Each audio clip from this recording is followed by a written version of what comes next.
তো শারিয়ারের ব্যাপারে আপনি কোনো পার্টিকুলার কোশ্চেন থাকলে বলেন, আমি অ্যান্সার গুলো করবো আপনাকে আজকে। উনি দর্শকরা একটু জানুক। হ্যাঁ, নিশ্চয়ই আমরা জানি যে 1971 সালে আসলে আমাদের শাসন কাঠামো ছিল আসলে প্রেসিডেন্সিয়াল, এবং বলা হয় যে বঙ্গবন্ধু ফিরে আসবার পরে তিনি নাকি আসলে কোনো শপথ গ্রহণ করেননি। তিনি যে ক্ষমতায় উপসীন হয়েছেন, তিনি আসলে কোনো শপথ গ্রহণ করেননি, এর কোনো প্রমাণ নেই বা কোথাও এর কোনো নজির নেই, এমনটা উনি বলতে চাচ্ছেন বঙ্গবন্ধুর বিষয়। এইটা নিয়ে এটা কি আসলে সত্য কিনা, কারণ একটু জানতে চাই আপনার কাছ থেকে এই বিষয়ের সত্যতা কতটুকু। দীপা, নজির ও জানবে কিভাবে বলেন? ও তো পড়াশোনা করে নাই, ও তো পড়াশোনা নাই ওর। হ্যাঁ, মাথায় রাখবেন যে মানে ওয়ান বুক রিডার খুব ডেঞ্জারাস। একটা বই জীবনে পড়ে এসেছে, এক বইয়ের পাঠক খুব ভয়ঙ্কর, বা কম জানা কিন্তু বেশি ফলাও করা, এগুলো খুব ভয়ঙ্কর ক্যারেক্টার। সেটা হচ্ছে যে আপনাকে কিরকম কনফিউজ করে দিয়েছে, তাই না? বা অনেককে কনফিউজ করে দিয়েছে। হ্যাঁ, বঙ্গবন্ধু দেশে ফেরার পরে। তাহলে প্রথমে আমরা একটু পেছনের থেকে আসি। আজকের প্রোগ্রামটা যারা জেনজিরা দেখবে, তরুণরা দেখবে, তারা একটু জানুক, তারাও যাতে অ্যান্সার গুলা করতে পারে। সেটা হলো, মুক্তিযুদ্ধের সময় তো বিপ্লবী সরকার গঠন করলো, বাংলাদেশ হলো, স্বাধীনতার ঘোষণা দিল আপনার 26শে মার্চ ঘোষণা দেওয়ার পরে, এই যে 26শে মার্চ ঘোষণা দিয়েছে, এটা নিয়ে তো দুনিয়ার কথাবার্তা হয়ে থাকে। আই এম কোয়াইট শিওর যে আজকে মনে হয় না আর এইটা নিয়ে খুব বেশি আলোচনা করা লাগবে। একটা বই দেখাই, এই বইটা খুব ইম্পর্টেন্ট। এই বইটা আপনার 1971 সালে এই বইটা লেখা, বাংলাদেশ পাকিস্তান ক্রাইসিস। এটা ডেভিড লোসাক, ইউকের খুব বিখ্যাত একজন সাংবাদিক। তিনি কনফার্ম করেছেন যে তিনি নিজের কানে শুনেছেন ওই যে ওয়্যারলেসে যে তার বার্তা যেটা বারবার বলা হচ্ছিল, ওই বঙ্গবন্ধু স্বাধীনতার ঘোষণা দিয়েছেন বারবার বলা হচ্ছিল। ইনি এই বইটাকে আবার কনফার্ম করেছে সিদ্দিক সালিক, টিক্কা খানের সহযোগী, তিনিও মেনে নিয়েছেন যে বঙ্গবন্ধুর সারা পৃথিবীতে তো জানেনি, আমেরিকা, ইংল্যান্ড থেকে শুরু করে সমস্ত পত্রিকাতে খবরই বের হয়েছে যে শেখ মুজিব স্বাধীনতার ঘোষণা দিয়েছে। আর এটা তো সবাই জানি আমরা, জিয়াউর রহমান বঙ্গবন্ধুর হয়ে 27শে মার্চে কালুরঘাট ঘোষণা পাঠ করেছে। তো এইটাকেও প্রশ্ন করে না যে জিয়াউর রহমান যদি 27 তারিখে স্বাধীনতার ঘোষণা দেয়, মানে তাদের ভাষ্য অনুযায়ী, তাহলে 27 তারিখে আমাদের স্বাধীনতা দিবস না কেন, 26শে মার্চ কেন? এইটার জবাব দেখবেন কেউ দিতে পারবে না, সবাই ভেবাচাকা খেয়ে যায়। আমি একটা কথা বলি, এত সহজ একটা আপনার কাছে একটা নথি আছে, স্বাধীনতার ঘোষণাপত্র, ওইটা আপনি একটু ভালো করে পড়লেই কিন্তু হয়ে যায়, এক পাতার ডকুমেন্ট। আচ্ছা, এবার আসি আপনার প্রশ্নের উত্তরে আসি। সেটা হচ্ছে যে আপনি জানেন যে 26শে মার্চ আমরা স্বাধীনতার ঘোষণা দিয়ে দিলাম। এইটাকে বলে সেলফ ডিটারমিনেশন, আন্তর্জাতিক আইনে স্বাধিকার, মানে নিজের দেশের স্বাধীনতার ঘোষণা দিয়ে দিয়েছে। ঘোষণা দেওয়ার পরে কি হবে? রাষ্ট্র গঠন করার জন্য সরকার লাগবে না? 100%। প্রথমে আপনার সংবিধান রচিত করা হলো। সংবিধানটা কোনটা আপনি বলতে পারেন যে নিজুম ভাই, আমাদের না সংবিধান হয়েছে 1972 সালে? না, আমাদের প্রথম সংবিধান স্বাধীনতার ঘোষণাপত্র। এটা কি করে? এই তথ্যটা আপনি যদি জানেন, আপনার কাছে ওই যে বলে না যে অ্যালজেব্রা পাটিগণিত করতে গেলে আপনার a+b² এরকম একটা আমরা পরিমাণে এক সূত্র জানলে আপনার সমস্ত কিছু ক্লিয়ার হয়ে যাবে। তার মানে হচ্ছে যে আমাদের প্রথম সংবিধানটা হচ্ছে স্বাধীনতার ঘোষণাপত্র। 10ই এপ্রিল এটা হলো, সরকার গঠনও হয়ে গেল ওই দিন। সরকার শপথ নিল হচ্ছে 17ই এপ্রিল, কুষ্টিয়ার বৈদ্যনাথ তলা, মেহেরপুরের বৈদ্যনাথ তলা। তো ওই মেহেরপুরের বৈদ্যনাথ তলার নাম তাজউদ্দিন আহমেদ রাখলো মুজিবনগর। এই সরকারের রাষ্ট্রপতি হিসেবে নিয়োগ দেওয়া হলো, বা রাষ্ট্রপতি হিসেবে ঘোষণা করা হলো জাতির জনক বঙ্গবন্ধু শেখ মুজিবুর রহমানকে। উপরাষ্ট্রপতি হিসেবে নিয়োগ দেওয়া হলো বা ঘোষণা করা হলো আপনার কি জানি বলে, সৈয়দ নজরুল ইসলামকে, আমাদের আশরাফুল ইসলাম সাহেবের পিতা। আর প্রধানমন্ত্রী ঘোষণা করা হলো আমাদের সর্বজন শ্রদ্ধেয় তাজউদ্দিন আহমদকে। ঠিক আছে, এইটা ছিল কিন্তু, মানে মাথায় রাখবেন, এইটা একটু মাথায় রাখা দরকার, ছোট ছোট জিনিসগুলো ইম্পর্টেন্ট। যে মুক্তিযুদ্ধকালীন সরকার ছিল প্রেসিডেন্সিয়াল সিস্টেম, অর্থাৎ হেড অফ দ্য কান্ট্রি হচ্ছে প্রেসিডেন্ট, উনারই ক্ষমতা। ক্লিয়ার? আচ্ছা, ওই স্বাধীনতার ঘোষণাপত্রে পরিষ্কার করে বলা আছে যে আপনি কিভাবে শপথ গ্রহণ করবেন, আপনার রাষ্ট্রপতি হিসেবে, প্রধানমন্ত্রী হিসেবে আপনি কেমনে শপথ নিবেন, ওইটা ওই ঘোষণাপত্রে পরিষ্কার করে বলা আছে। মানে আমাদের প্রথম সংবিধানে এটা বলা আছে, ক্লিয়ার? তো বঙ্গবন্ধু তো নাই, তো বঙ্গবন্ধু যেহেতু নাই, তাহলে উনার জায়গাটাতে ভারপ্রাপ্ত হিসেবে বঙ্গবন্ধু বা রাষ্ট্রপতির দায়িত্ব পালন করছিলেন সৈয়দ নজরুল ইসলাম। তো বঙ্গবন্ধু যখন ফেরত আসলেন 10 তারিখে, উনারা ওই রাতেই একটা ছোট একটা মিটিং এর ভেতরে, একেবারে নিজেদের ভেতরে, ওই মিটিং এর ভেতরে সিদ্ধান্ত নেওয়া হলো যে উনারা সবাই মিলে সিদ্ধান্ত নিলেন যে মানে পাকিস্তান একটা লম্বা আন্দোলনিত হয়েছে আপনার এই গণতান্ত্রিক ব্যবস্থা, তো ক্যাবিনেট সিস্টেমে তারা চলে যাওয়ার সিদ্ধান্ত নিলেন। ঠিক আছে, ক্যাবিনেট সিস্টেমটা কি? সেটা হচ্ছে প্রধানমন্ত্রী হবে হেড অফ দ্য স্টেট, রাষ্ট্রপতি থাকে, নির্বাহী বিভাগের প্রধান বা রাষ্ট্র পরিচালনা করবেন হচ্ছে আপনার প্রধানমন্ত্রী। ক্লিয়ার? এখন এই সিদ্ধান্ত যখন ওনারা নিয়ে নিলেন, রাষ্ট্র তো তখনও আপনার প্রেসিডেন্সিয়াল সিস্টেমে চলছে, কারণ মুক্তিযুদ্ধের সময় তো আপনার প্রেসিডেন্সিয়াল সিস্টেমে, তো ওইটা তো বাদ করতে হবে। তো প্রথম প্রসিডিউরটা করলেন কি, বঙ্গবন্ধু প্রথমে শপথ নিলেন। কার সামনে শপথ নিলেন? ইউসুফ আলীর সামনে শপথ নিলেন। সেই শপথের প্রমাণ কি? ওই তখন হয়েছে কি, ওনারা দ্রুত হাতে লিখে ফেললেন, মানে শপথের যে কথাগুলো বলা হবে, আমি বঙ্গবন্ধু শেখ মুজিবুর রহমান গণপ্রজাতন্ত্রী বাংলাদেশের রাষ্ট্রপতি হিসেবে শপথ নিলাম, এটা উনি নিজে লিখে ফেলেছেন। আচ্ছা, আমি আপনাদেরকে পড়ে শোনাই কি লেখা আছে, একটু ভালো হয় জানা দরকার। হ্যাঁ, আমি শেখ মুজিবুর রহমান দৃঢ় প্রত্যয়ের সহিত এই পবিত্র শপথ গ্রহণ করিতেছি যে আমি গণপ্রজাতন্ত্রী বাংলাদেশের প্রতি অবিচল বিশ্বাসের সহিত অনুগত থাকিব।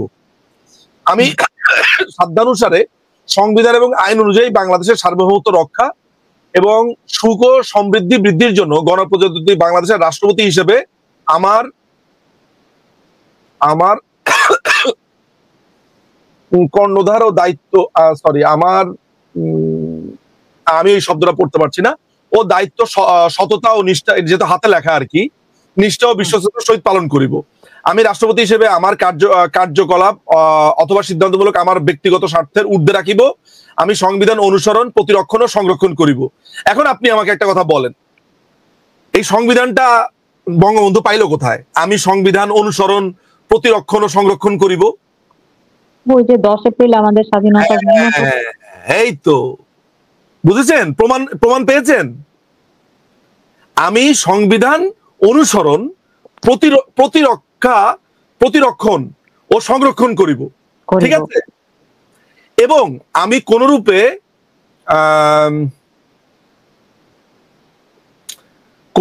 এই শব্দটা আমি পড়তে পারছি না, এটা বঙ্গবন্ধু নিজের হাতে লেখা, অথবা অনুকূল প্রতি অথবা বিদ্বেষ ব্যতি রেখে আইন অনুযায়ী সকল শ্রেণীর লোকের প্রতি ন্যায় বিচার করিব। ঠিক আছে, এটা হচ্ছে 10 জানুয়ারি 1972 খ্রিস্টাব্দ, মঙ্গলবারই তো আছে মনে হয়, না মঙ্গলবার না সোমবার, আচ্ছা বারটা পড়তে পারছি না, এটা ক্যালেন্ডার দেখলেই বুঝবেন। 25শে পৌষ 1378 সন, শেখ মুজিবুর রহমান উনার স্বাক্ষর। আর উনার সামনে যেটা পাঠ করা হয়েছে ইউসুফ আলীর সামনে, এই ইউসুফ আলীর সাক্ষাৎকার আজ সোমবার 25শে পৌষ 1378 সন তারিখ 1972 খ্রিস্টাব্দ আমার সম্মুখে শপথ গৃহীত হইল। ঠিক আছে, এই হইতেছে দীপা আপনার শপথ। এখন এই তথ্যটা তো এই লোকের জানা নাই, এই শাহরিয়ারের। হ্যাঁ, এই আরিফকে একটু বলেন, আরিফও কাছে এখানে, আমি আশা করি যে আমাদেরই হয়তো বা বয়সে ছোটই হবে, ওরা তরুণ প্রজন্ম, ওরা আজকে জিনিসটা জানলো। আর শুধু আরিফ কেন, আরিফের সাথে আজকে অনেক মানুষ জানলো। তার মানে কি, বঙ্গবন্ধু শপথটা নিলেন, নেওয়ার পর ঠিক পরের দিন ওনারা একটা প্রজ্ঞাপন জারি করলেন যে এখন থেকে সরকার ক্যাবিনেট সিস্টেমে চলে যাবে। তো এর মধ্যে আবার হলো কি, প্রধান বিচারপতিও শপথ নিলেন, SM সায়েম নিলেন শপথ। এরপরে রাষ্ট্রপতি হিসেবে নিয়োগ দেওয়া হলো আবু সাইদ চৌধুরী। সেটা আবার শপথ গ্রহণ অনুষ্ঠানের ছবি আছে, ভিডিও আছে, আপনি ইন্টারনেটে এখন যদি যান যে বঙ্গবন্ধুর শপথ গ্রহণ, দেখবেন যে সেই শপথ গ্রহণের অনুষ্ঠান আছে, যে বঙ্গবন্ধু প্রধানমন্ত্রী হিসেবে শপথ নিচ্ছে। এখন প্রধানমন্ত্রী তো ছিল হচ্ছে তাজউদ্দিন আহমেদ পদত্যাগ করলেন, বঙ্গবন্ধু চলে গেলেন হচ্ছে প্রধানমন্ত্রী হিসেবে। আর ওদিকে রাষ্ট্রপতি হিসেবে চলে গেলেন হচ্ছে আপনার আবু সাইদ চৌধুরী। আর তখন তাজউদ্দিন আহমদ তখন অন্যান্য দায়িত্ব পেলেন। উনি মনে হয় উনাকে কি ক্যাবিনেট দেওয়া হলো, অর্থ মন্ত্রণালয় মনে দেওয়া হলো, আমি দেখতে হবে কার কোন মন্ত্রণালয় ছিল। এখন ওই তাজউদ্দিন আহমেদের আগের ঘরের, তাজউদ্দিন আহমেদের তো জানেন যে তাজউদ্দিন আহমেদের বিয়ে একটাই, কিন্তু তাজউদ্দিন আহমেদের যে ওয়াইফ জোহরা তাজউদ্দিনের বিয়ে হচ্ছে দুইটা। প্রথম বিয়েটা টিকে নাই। প্রথম বিয়ের যে মেয়েটা আছে ওই রিমিনা কি জানো, সব মিথ্যা কথা উল্টাপাল্টা কথাবার্তা লেখে, তার একটা রাগ আছে মনে হয় বঙ্গবন্ধুর উপরে, উপরে ভালো জিনিস দেখায়, যেহেতু বঙ্গবন্ধু তার তাজউদ্দিন আহমেদ তার পিতা না, তাই তার রাগ মানে বাংলাদেশের প্রতি তার একটা রাগ মনে হয় ওই তাজউদ্দিন আহমেদের ওই তার ওয়াইফের আগের ঘরের মেয়ের। সে লিখেছে যে বঙ্গবন্ধু নাকি তাজউদ্দিন আহমেদকে বলছে, এই তাজউদ্দিন আমি কিন্তু প্রধানমন্ত্রী হব, এটা বলে অনেক মকারি করতে শুনেন না আপনি? আচ্ছা, এখন আপনাকে আমি একটা অঙ্ক বোঝাই, অঙ্ক বোঝেন। বাংলাদেশ রাষ্ট্রের রাষ্ট্রপতি কে ছিল মুক্তিযুদ্ধের সময়? নজরুল ইসলাম। এই যে দেখেন পেছন থেকে আমার মেয়ে হাজির, হ্যাঁ ওই যে দেখেন। আচ্ছা, কে ছিল? বঙ্গবন্ধু ছিল তো, তাই তো? অ্যাক্টিং মূল, হ্যাঁ তিনি ছিলেন। না, অ্যাক্টিং তো নজরুল ইসলাম করেছে, কিন্তু হেড অফ দ্য স্টেট কে ছিল? হেড অফ দ্য স্টেট অবশ্যই শেখ মুজিবুর রহমান, বঙ্গবন্ধু ছিলেন।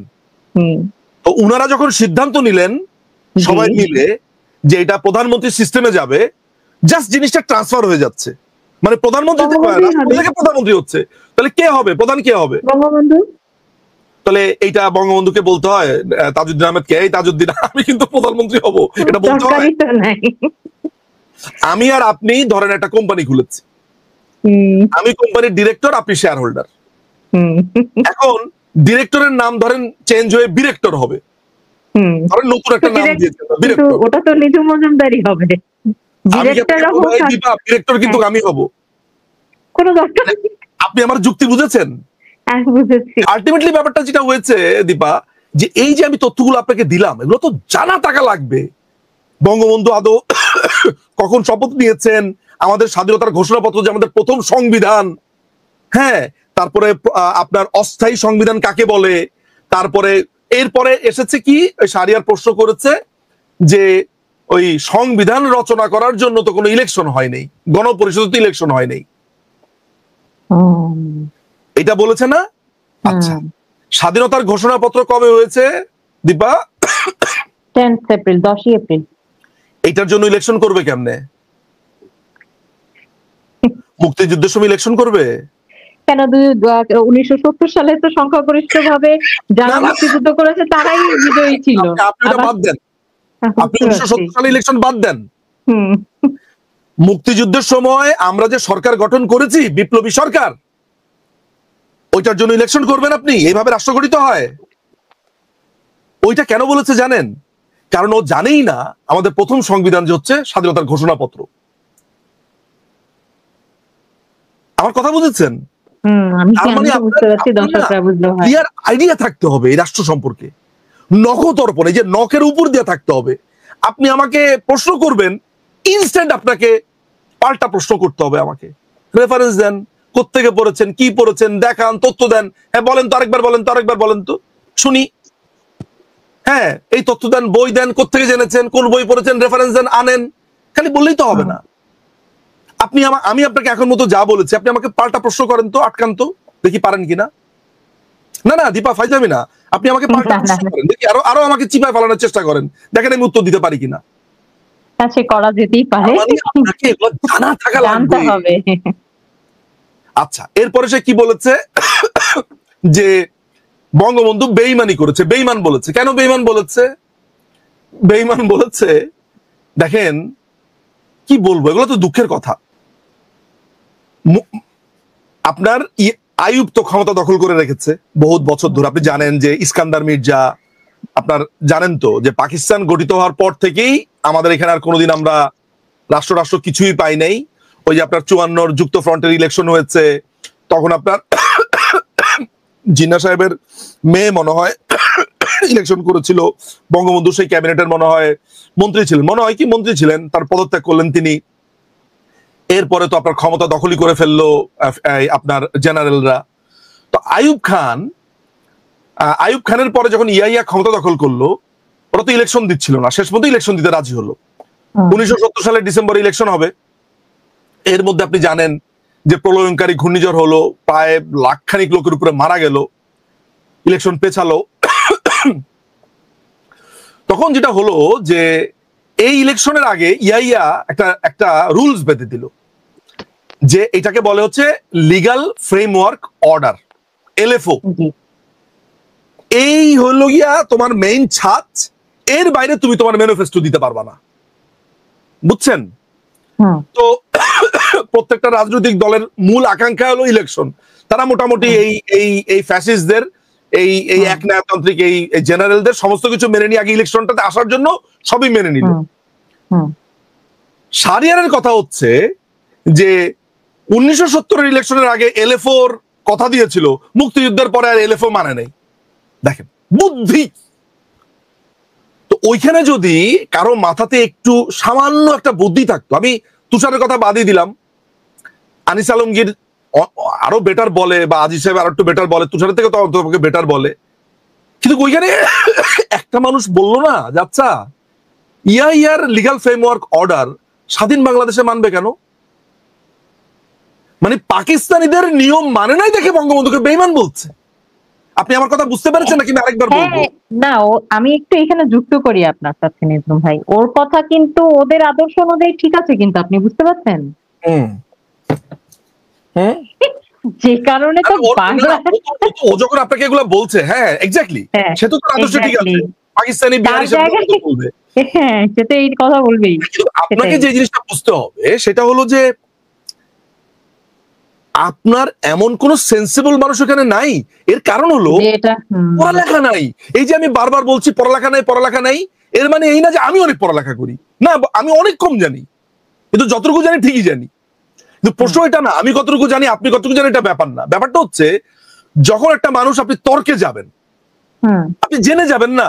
আপনি যদি তর্কে না যেতেন আপনাকে তো কোনো ব্লেম করতাম না যে ভাই আপনি পারেন না, জান নাই, জানেন। সেটা হচ্ছে যে আপনি এটা প্রায় বলতে শুনেন না যে বিহারীদেরকে আমরা মেরেছি, হঠাৎ করে নতুন একটা বুদ্ধি দেখেন না বের করেছে। আপনাকে আমি জামাতিদের নতুন নতুন বুদ্ধি বের করে দেখি। দেখেন, অপরাধীর একটা বড় ধরনের আইন বিজ্ঞান বলে, অপরাধীর একটা, বা সাইকোলজিস্টের সাথে আপনি কথা বলেন শুনবেন, অপরাধী সবসময় তাকে নিজেকে ডিফেন্ড করবে। আমরা যখন ক্রিমিনাল ল পড়েছি, আমরা ডিফেন্স পড়েছি। ক্রিমিনাল লর ডিফেন্সটা কি? ইনটক্সিকেশন পড়েছি, ইনসাইটমেন্ট পড়েছি, ডিউরেস পড়েছি। ইনটক্সিকেশনটা কি? আমি আসলে খুনটা করেছি কারণ আমি মদ্যপ ছিলাম, মানে আমি মদের উপর দিয়ে জিনিসটা চালা দিলাম, আমার মাথা কাজ করতেছিল, আমার আবেগ কাজ করছে, বিবেক কাজ করে নাই। বুঝতে পেরেছেন? এগুলো হচ্ছে ডিফেন্স।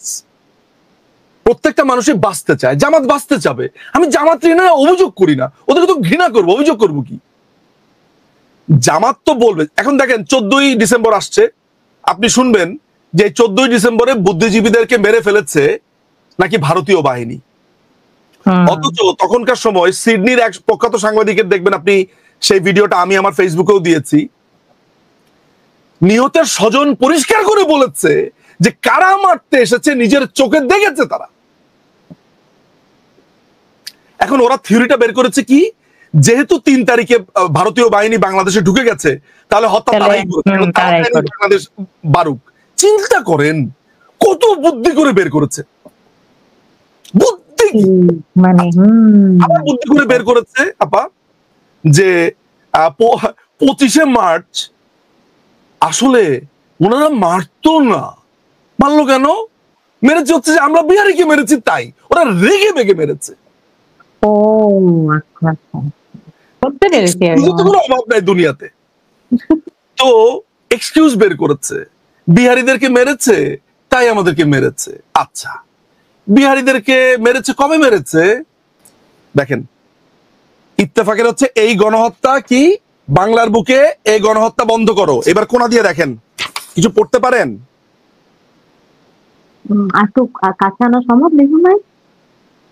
লাহোরে বিশেষ প্রার্থনা, চট্টগ্রামে 108 জন নিহত।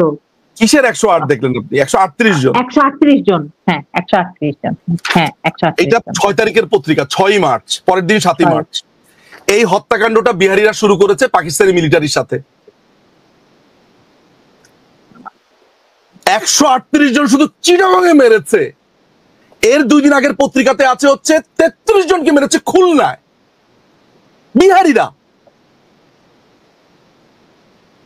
আর এরা বলতে চাইছে আপনার জানা থাকা লাগবে রে ভাই, আপনার এই তথ্য তো জানা থাকা লাগবে, তাহলে তো আপনি ফাইট করতে পারবেন না। আমাকে এমনি এমনি খোঁচা দিয়েছে, হ্যাঁ আমি বিহারিদেরকে মেরে ফেলেছি। এই বিহারিরা বাংলাদেশকে গণহত্যার উৎসবে মেতেছিল মার্চে। সেই পত্রিকা এইটা ডিফেন্ড করুক, কেউ এসে আমাকে বলুক এটা মিথ্যা, দেখাক আমাকে। এটা তো একটা ইনসিডেন্ট দেখালাম, আমি এখন প্রত্যেক দিনের পত্রিকা পাবলিক করব, দেখাই পাবলিককে। জানুয়ারি ফেব্রুয়ারি 70 সালে কি হয়েছে দেখাবো আমি।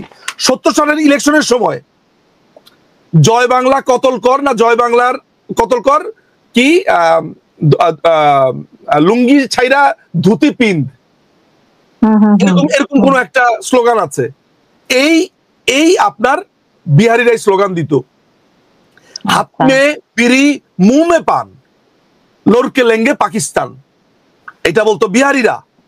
আচ্ছা, আমার মা পুরান ঢাকাতে ছিলেন মুক্তিযুদ্ধের প্রথম কিছুদিন, 7-8 দিন 10 দিন, বিহারিদের ভয়ে প্রত্যেকটা বাসাতে বিহারিরা লুটপাট করেছে।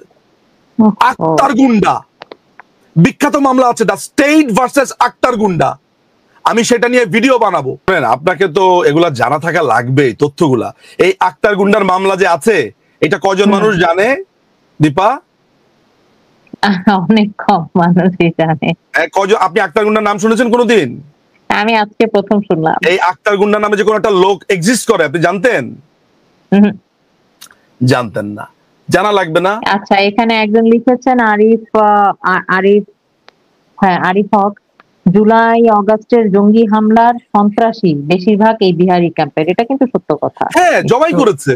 এই যে যতগুলো জবাই, এরা তো কসাই, এদের কিন্তু মেইন পেশা হচ্ছে সেলুন এবং কসাই। হ্যাঁ, বিহারিদের একটা অংশ যেগুলো দেখবেন যে আপনার পড়ালেখা করেছে বিভিন্ন জায়গাতে, এই যে ফাহাম আব্দুল সালাম, এদের মতো অনেকগুলো আছে বিভিন্ন জায়গাতে, এরা পড়াশোনা করে আমাদের মধ্যে ঢুকে গেছে, ঢাকা ইউনিভার্সিটি, এরা পরিচয় লুকিয়েছে, এরা বিহারি বলে না।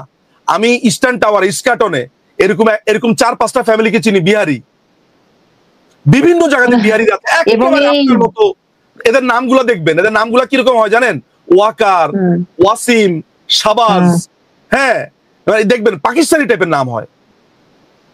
হ্যাঁ, আপনি এই নাম শোনার সাথে সাথে বুঝবেন যে এটা বিহারি। হ্যাঁ, পাকিস্তানি টাইপের নাম। সরি, আমি এটা পাচ্ছি না, আমি এটা নিয়ে একটা ভিডিও যখন দিব তখনই করবো আনফরচুনেটলি। বাট আমি আক্তার গুন্ডার কাহিনীটা বলি, তাহলে বুঝবেন আপনি। আক্তার গুন্ডা করাচি পালাচ্ছিল, ওকে বলা হতো ওয়ান অফ দ্য কসাই, তারেক আপনার ওই যে কাদের মোল্লার অন্যতম সহযোগী। আক্তার গুন্ডার মামলা, আক্তার গুন্ডাকে আপনার যাবজ্জীবন কারাদণ্ড দেওয়া হয় ভুল না করে থাকলে। এই আক্তার গুন্ডা ছিল আপনার মিরপুর কালশির অন্যতম বিহারি গুন্ডা, ওর নামই ছিল আক্তার গুন্ডা। বুঝতে পেরেছেন? আচ্ছা, আক্তার গুন্ডার সাথে আরো 4-5 জনের নাম এসেছে।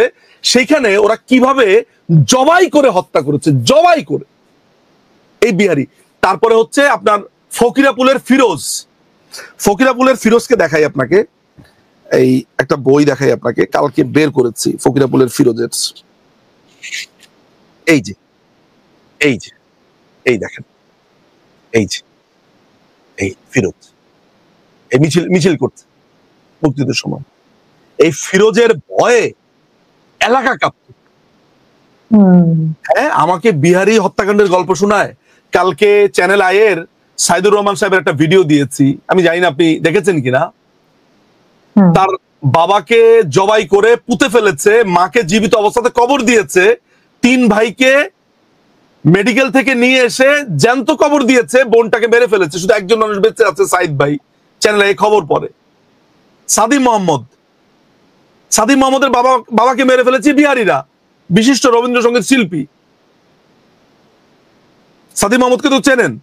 আমি চিনি, আমি দেখেছি সেই ভিডিওটা, আমি দেখেছি। ঢাকা রেসিডেন্সিয়াল কলেজের আমার বড় ভাই। জি, আপনি এই রক্ত, এই যে আমি আপনাকে আজকে দেখালাম যে 138 জনকে হত্যা, এটা আপনি জানতেন? এখন না আপনি এক্স্যাক্টলি যদি না ওইটারই। জানেন বা আপনার সামনে কেউ এসে যখন বিহারি গণহত্যার এইসব আলতু ফালতু কথা বলতে বলবে, জবাব দিতে আপনি এগুলো পড়ে যেতে হবে না।